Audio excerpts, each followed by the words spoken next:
As seniors, I know you know very well what we are taught in school is a minute fraction of what actually goes on the ground. So we actually look up to you to be guided, not to be set up. Would you be comfortable if a fresh doctor is pranked to perform some serious surgery on you or your loved ones? Let's treat the law like medicine because we are more or less on the same level. Now, the law itself is really not a do or die affair in terms of court.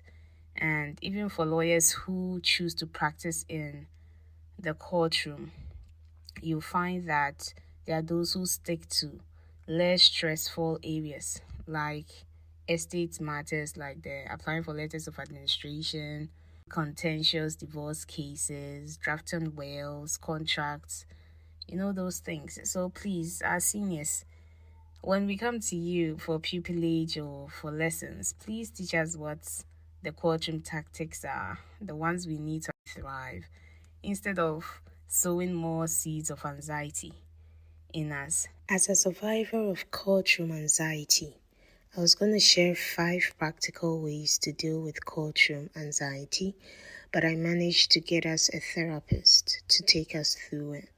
We have Nantia Otin Eric, a clinical psychologist and a researcher, to give us more insights on anxiety in general, centering more on courtroom anxiety.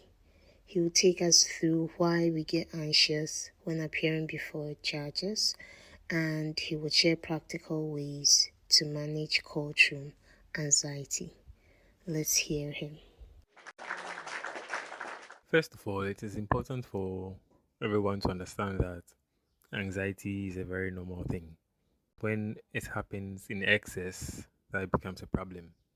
But normally, anxiety in small, minimal doses is not a source for concern. You can actually see anxiety as or nerves as this is a popular saying that it's the respect we pay to our audience. The fact that we are nervous means that we respect their opinions of us enough, right? So if you consider anxiety along those terms, then there's not much of a problem. It's a problem when it happens too often, when it's too intense, lasts for way too long than it should. So in this case, we're talking about lawyers going to court. If every single time you're going to court, you're anxious, that's happening for way too long. And even if your anxiety, let's say if it's a high profile case, depending on